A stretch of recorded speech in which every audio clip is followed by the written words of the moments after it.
Drake's POV. Nagising na lang akong may nakayakap sa akin at pagmulat ng mata ko ay nakayakap ang dalawa at nasa gitna na pala ako. Halos maipit na ako at hindi makagalaw. Dahan-dahan akong umalis sa gitna at mabilis sa pinalitan ng unan ang katawan ko. Sa una na sila nakayakap, kinuha ko ang ekstrang kumot at sa sahig na lang akong humiga. Pero lagi kong tinitingnan kung kayakap ni Enzo kay Agatha, kaya napuyat na ako sa pagbabantay. Napahinga ako na malalim. Kailangan ko na ding matulog kaya bumalik na ako sa gitna. Mabuti at tumalikod sa Enzo, kaya si Agatha na lang ang nakayakap sa akin. Ipinikit ko na rin ang aking mga mata at sa wakas ay makatulog na rin. Agatha's POV. Nagising kami ni Enzo na wala na sa tabi namin si Drake. Ang aga pa sister, bakit wala na si Drake? Maaga naliligo yon? Sinabi ko nga sa kanya na dapat hihintayin niya ako magising. Sagot ko naman na bumangon na. Nauna na ako naligo dahil si Enzo ay tinatamad pang bumangon. Pagkatapos ko naligo hinila ko na siya sa aking higaan hanggang sa siya'y nahulog kaya nagtatawanan kami nang nadatnan kami ni Drake. "Senyorita, kakain na po," sabi niya at mabilis na ding umalis. "Hoy bakla, kakain na, hindi ka pa nakaligo." Sigaw ko sa kanya at tawang-tawa kong pakembot-kembot pa siyang lumakad papunta sa aking banyo. Hindi pa alam ng mga magulang niya na pusong babae sa Enzo.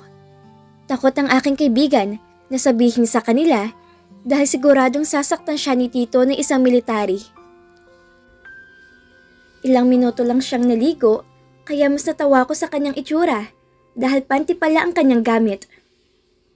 "Bakla, paano ko makita ni Tia yan o kasambahay niyo?" "Iiwan ko naman dito sa asyenda sister, pakikip na lang." "Dito ako mag-sleep over ng 4 na araw kaya I'm free." Sigaw ni Enzo na nagsuot na ng damit na panlalaki. Nagwisik siya ng pabango at tapos na ang bakla. Kinuha na niya ang kanyang bag.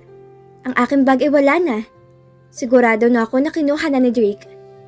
Pagdating namin sa hapagkainan, ay naghihintay na sila sa amin. Si Enzo ay balik lalaki na naman. Mabilis kaming kumain dahil malilate na kami. Si Daddy na ang naghatid sa amin at masaya kaming magkakaibigan habang nakaakbay si Enzo sa akin. Naka-holding hands naman ako kay Drake na mas gwapo ngayon dahil naka-t-shirt ng puti at nakapantalon. Ang linis niyang tingnan sa kanyang damit. Lumipas ang mga buwan at taon ay lagi nang natutulog si Enzo sa bahay hanggang sa ipinagtapat niya na may gusto siya kay Drake. "Kung gusto ka din niya, hindi ako tututol." Masayang sambit ko. Kaya pala lagi siyang natutulog dahil nakakatabi niya si Drake sa pagtulog. "Thank you so much, sister." Nakangiting sagot ng aking kaibigan. "Paano pala si Daria? Anong paano siya? Hindi ba nagtapat na siya na may gusto siya sa'yo?" "Ay, ayoko ng bilat. Mamamatay ako." Bulalas na Enzo at natawa na lang ako. Kami naman ni Charmel ay mas umigting ang aming labanan para sa may pinakamataas na grado para sa aming pagtatapos. "Bakla, yung birthday ko, huwag mong kakalimutan." "Oo naman sister. Kaloka? Bakit mo ba ako isinama sa 18 roses mo?" "Gaga syempre. Magtataka si na tito at tita. Ayaw mo nun? Ikaw ang huli." Malungkot siyang napatingin sa akin. "You're just giving them a false hope?" Mahinang sambit niya na naiiyak, kaya agad akong yumakap sa kanya. Matagal na rin kasi na itinatago ni Enzo ang kanyang pagkatao sa kanyang mga magulang. Sayang, at gwapo pa naman din siya gaya ni Rick, na habulin ng mga babae, ngayon lalo na si Charmel. Napakalaki na kanyang pagbabago. Hindi na siya totoy na gaya noon. Halos magkasintangkad kami noong unang makita ko siya, pero ngayon ay hanggang balikat na lang niya ako. Mas lumaki ang kanyang katawan nang naging basketball player si Drake. Nasa gym kami ngayon at pinapanood ang kanyang practice. "Ang gwapo talaga ni Drake, sister." Sambit ni Enzo na kinikilig. "Gwapo ka naman na." Sagat ko na may kasamang panunukso. "Hay nako, patay mo na lang ako." Sagot ni Enzo at napatawa ko na malakas. Napalingon sa dako namin si Drake at agad naman na kumaway ang baklang kaibigan ko na sa bahay naman matutulog. Ang aking kama ay mas pinatibay na at mas pinalaki dahil 3 kaming damulag na natutulog sa kama ko. Ilang saglit lang itapos na ang practice ni Drake. Hinayaan ko lang sa Enzo na siya na ang maghanda ng pamunas si Drake. Alam naman na ni Drake na binabai sa Enzo. Mabuti at tanggap din ito, pero nagrereklamo na kung matutulog kami dahil 2 daw kami nakahawak sa kanya. Lagi na lang kami nagigising na una ng yakap namin at si Drake ay nasa sahig na mahimbing ang tulog. Siyempre, makulit kami magkaibigan kaya sinusundan namin si Drake sa sahig. Sobrang saya ko na kasama sila dahil parang may kapatid na akong lalaki at half na lalaki. Si Daddy na lang ang mahina dahil ilang taon nang nakalipas pero hindi pa siya nagtatapat kay Yaya. Papalapit na si Drake sa amin at tumayo na agad ang kaibigan ko na inaabot ang towel na pamunas niya. Pagkatapos punasan ni Drake ang kanyang mukha at mga braso ay binuhat na niya ang aming mga gamit. Sanay na siyang nako-holding hands kami lagi at nakaakbay naman sa Enzo sa akin. I feel so protected kung kasama ko sila. Kung inaatake ako ng asma na paminsan-minsan lang, ay silang 2 ang natatakot at kinakabahan. Mas masaya pa sana kung kasama namin si Daya dahil lagi silang nagbabangayan ni Enzo. Umalis na kami sa gym at si Drake na mismo ang nagmaneho sa sakyan na ibinigay ni Daddy na service namin. Habang nagmamaneho si Drake, ay masaya kami nag-uusap ni Enzo. Sakto bukas, Sabado, kaya sigurado na maliligo kami sa Batis at magpipiknik doon. May pinagawa si Daddy na bahay kubo doon, kaya minsan doon na rin kami natutulog. Pagdating namin sa bahay, ay agad kaming sinalubong ni Yaya. Gusto na niyo magmerienda? Agad na tanong niya. Mami, wag na lang muna para makakain kami ng dinner mamaya. Sagot ni Enzo at napangiti ako. Napangiti naman si Yaya na tinawag siyang mami ni Enzo. Hindi niya lang alam na gusto siyang maging biyanan. Si Drake ay nauna nang pumasok sa aking kwarto. Sigurado na maliligo na yon. Nakipagbanding na muna kami kay Yaya at pagkatapos ay pumasok na rin kami sa aking kwarto. Pagpasok namin ay nanonood na si Drake na bagong ligo. Iniwanan ko sila ni Enzo para sila'y magkasarilinan. Pumasok na ako sa aking banyo dala ang aking pamalit. Agad ako naghubad at napangiti ako dahil kahit paano ay may umbok na rin ang aking ano. Pero wala talaga akong binatbat sa Daddy ni Sharmal. Ano kaya kinakain nun dahil biglang lumobong kanyang mga dibdib. Maraming naniligaw sa akin sa school na hinaharangan ni Enzo. Sa school ay nagpapanggap siyang boyfriend ko at hinayaan ko lang dahil gusto ko siyang tulungan. Nagdududa na raw ang mga magulang niya kaya tinulungan ko siya. Nagbabad ako na matagal sa tub at nang 1 oras na inilinis ko ng aking katawan ng tuluyan. Tinuyo ko ang aking katawan at nagsuot ang pambahay na damit. Sa labas ko na lang tutuyuin ang aking buhok. Paglabas ko ay sa Enzo na lang ang nanonood at mukhang malungkot to. Hey, bakit ganyan yung mukha mo? Tanong ko at agad na lumapit sa kanya sabay niyakap. Si Drake, kaibigan lang daw yung turing niya sa akin at bata pa siya para isipin ng love-love. Ikaw naman kasi, mas matanda tayo ng 1 buwan kay Drake. Ang aga mo kasing pintasin. Nabigla tuloy yung tao. Yumakap sa akin na mahigpit ang aking kaibigan at dinig na dinig ko ang kanyang paghikbi. Nakadama tuloy ako ng awa sa kanya kaya pinakalma ko siya at pinalakas ang loob. Talo pa niya ang tunay na babae kung makapag-emote ang kaibigan ko na to. Drake's POV. Kanina pa tawa ng tawa ang dalawa. Duda tuloy ako kay Enzo na to kung tunay ngang bakla. Bakit ang tunog ng tawa niya lalaking lalaki? Drake, sila na ba talaga ni Enzo? Tanong sa akin ng mga katim ko. Marami sa kanila nagkakagusto kay Agatha. Halos lahat sila ay gusto magpalakad sa akin. Oo, sila na. Sagot ko dahil kinausap ako ng dalawa na magpanggap lang sila magnobyo para hindi bugbugin sa Enzo na kanyang ama. Sa palagay ko, ginagamit lang ni Enzo at nagkukunwari siyang bakla para mas lalo mapalapit siya kay Agatha. Sayang naman, ang ganda ni Agatha, kahit mako-holding hand lang naman sana. Ang swerte mo, Drake. Mabuti hindi nagsasalo si Enzo sa'yo. Kababata't amo ko si Agatha. Bakit? Hindi ka ba nakagusto man lang sa kanya? Umiling ako at lumapit na kami kay Coach. Kahit mas lalong gumanda si Agatha, ay mas lalong naging isip bata ata siya. Konting habilin lang ang sinabi ni Coach at na-dismiss na kami. Agad akong lumapit sa dalawa at sa Enzo na mismo ang nag-abot ng towel ko. Salamat, sabi ko at pinunasan ko na mabilisan ang aking muka at braso. Pagkatapos ay binitbit ko ng aming mga gamit. Kahit bitbit ko ang mga gamit namin, ay magkahawak pa rin kami ng kamay ni Agatha at nakaakbay naman sa kanya sa Enzo. Naiiling na lang ako dahil ang sagwang tingnan. Ano magagawa ko kung ito ang gusto ng senyorita ko? Nakarating na kami sa parking at agad kong binuksan ang mga pintuan ng sakyan. Inilagay ko ang aming mga gamit sa compartment habang ang dalawa ay nasa loob na. Kahit hindi ko pag-aari ang kotse na to, ay masaya ako dahil sa wakas ay nakapagpamaneho na ako. Noong bata ako kahit bisikleta ay wala ako. Mabuti't automatic kaya mabilis ko lang natutunan ang magmaneho. Kaya agad ako nakakuha ng student driver na ID ko. Hasyenda at paaralan lang naman ang ruta ko, kaya gamay na gamay ko na. Pinaandar ko na ang sakyan at napatingin ako sa dalawa sa likuran. Pagkatapos ay umusad na ang sakyan.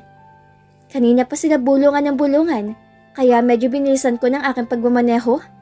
At ilang sandali lang ay nakarating na kami sa hasyenda. Lumabas na sila at kinuha ko na rin ang mga gamit namin sa likod ng sakyan. Binati ko lang si inay at nauna na akong pumasok para maligo. Pagpasok ko sa kwarto ni Agatha, ay inilagay ko ng aming mga gamit sa upuan. Pagkatapos ay kumuha na ako ng damit ko ng pambahay. Sa kaarawan ko, ay uuwi na ako sa amin. Saktong bakasyon ay magkokolehiyo na ako sa wakas. Miss na miss ko na mga kaibigan ko at kailangan ng dalawin ko ang puntod ni Lola. Pagkatapos ko naligo ay sumunod si Agatha. Drake, pwede ba tayo mag-usap? Tanong ni Enzo, kaya natigilan ako na papalabas sa sana. Sige, anong pag-uusapan natin? Drake, I fall in love with you. Bulalas niya at napatanga ako. Hindi ako nakaimik ng ilang segundo. Bakla nga ba ito? Ang unang pumasok sa aking isipan. Drake, tawag niya ulit sa aking pangalan at napatingin ako sa kanyang mga mata. Napalunok ako dahil mukhang in love nga. Drake, tawag niya muli. Enzo, bata pa ako at wala pa akong balak makipagrelasyon. Lalong-lalo na sa'yo na itinuring ko ng kaibigan at kapatid. Tinapik ko ang kanyang balikat at umalis na ako. Hindi ko na hinintay pa ang kanyang sasabihin. Habang naglalakad ako, ay hindi ako makapaniwala sa kanyang sinabi at biglang pumasok sa isipan ko ang pagtulog namin na magkakatabi. Akala ko'y malikot lang siya matulog dahil lagi nakayakap o nakadantay ang isang hita niya sa hita ko. Akala ko ganun talaga dahil mula nung nakikitulog na rin siya dito sa hasyenda ay pareho sila ni Agatha na kumakayakap ay parang una nila ako. Nagkaroon na tuloy ng mali siya ang lahat. Sigurado naman ako na walang gusto sa akin si senyorita. Isip bata lang yun talaga. Anak, ang lalim ng iniisip mo. Saan ang punta mo? Dinig ko na boses ni inay at napaatras ako dahil mampas na pala ako sa kusina. Napagod lang po, inay. Sagot ko na pilit na ngumiti. Tumulong na ako naghanda sa mesa at habang tumulong ako, ay napag-usapan namin ni inay ang pag-uwi ko sa bahay. Anak, alam mong hindi kita mihahatid. Alam mo bang bumalik sa atin? Inay, isang bus lang naman tayo sumakay noon. At kung nasa bayan na ako, alam ko nang sumakay sa tricycle pa uwi sa bahay. Agad na sagot ko. Pinata na talagang anak ko? Oo nga pala anak, dumating na yung isusuot mo na damit sa kaarawan ni Agatha sa susunod na linggo. Nasa dating kwarto mo. Tiyak kong bagay na bagay yun sa'yo. Sige po, inay. Sa Sabado ko na lang po susubukan. Sagot ko, at ilang sandali ay dumating na si Gob na huling termino na niya sa pagiging gobernador.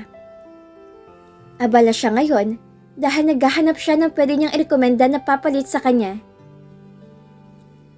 Bilisan mong lumaki, Drake, at ikaw ang susunod na gobernador ng lalawigan natin. Sabi niya, sabay tinapik ang aking braso. Parang wala pa po sa isip kong sumali sa politika, Gob. Mahinang sambit ko. Sa ngayon wala pa, pero kapag hindi magandang pamamalakad ang mananalong gobernador, ay pipilitin kita. Pero pag nasa tamang edad ka na, alam mo naman ang anak ko, batang isip pa, at hindi ako papayag na sasabak siya sa politika. Baka taong bayan ang mga problema sa kanya? Sagot ni Gob na nakangiti, pero kay inay naman nakatingin. Lagi ko na ata siyang nahuhuli na nakatingin sa nanay ko. Dumating na rin ang dalawa at hindi sila maingay. Agad na sumalubong sa yakap si Agatha at gaya ng dati ay nagpabuhat siya kay Gob. Si Enzo naman ay bumati lang kay Gob at umupo na. Enzo, may problema ba? Tanong ni Gob sa kanya at bumulong sa kanya si Agatha at napatingin sa akin si Gob na may kasamang paggiwi. Yumuko lang ako at umupo na rin. Tahimik kaming kumain at walang gusto magsalita. Ako naman ay nakafocus lang sa aking plato at mabilis akong natapos dahil nagkamay na lang ako. Nagtambay na muna ako sa labas ng hasyenda at napatingin sa mga bituin. Malapit na ako mag-18 at hindi ko pa kilala ang aking ama. Sana sa kaarawan ko, makilala ko siya. Makalipas ng 1 oras, na pagpapahangin ay pumasok na ako sa loob ng bahay. Dumiretso na ako sa kwarto ni Senyorita at pagdating ko ay tahimik pa rin ang dalawa. Napahinga lang ako ng malalim at nahiga na sa gitna. Ipinikit ko ng aking mga mata at agad nakatulog dahil pagod ko sa ensayo namin kanina. Nagising na lang ako na para may kamay sa akin dibdib. Agad kong hinuli ang kamay at alam kong kamay ni Senyorita.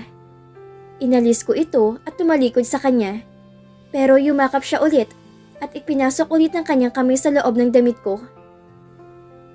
Ipinasok ko din ang aking kamay at hinawakan na lang ang kamay niya. Damang-dama ko ang init ng paghinga niya sa kanyang batok. Nakikiliti ako. Lalayo sana ako, pero kay Enzo naman ako didikit, kaya humarap na lang ako sa kanya. Napalunok ako dahil pagharap ko, ay sa mukha ko naman dumapo ang mainit at mabango ni Agatha na hininga, kaya agad kong kinuhang unan at inilagay sa pagitan ng mukha namin. Pero ilang minuto lang ay inalis ko din agad dahil baka hindi naman siya makahinga. Mas lalong nagdikit ang aming mukha at alam kong malapit na ang aming mga labi. Hindi ako gumalaw dahil natatakot ako magdikit ang mga labi namin. Kung titihaya naman ako, ay sigurado kong ipapasok niya ulit ang palad niya sa loob ng damit ko. Kailangan na tagang lumayo ko sa kanya. Ayoko makagawa ko ng bagay na pagsisisihan ko. Lalo na ngayon na nakakadama na ako ng kakaiba.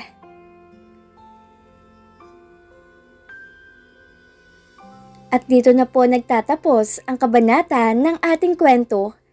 At sana'y muli niyo po akong samahan sa mga susunod pang kabanata na ibabahagi ko sa inyo. Maraming salamat po at ingat po tayong lahat.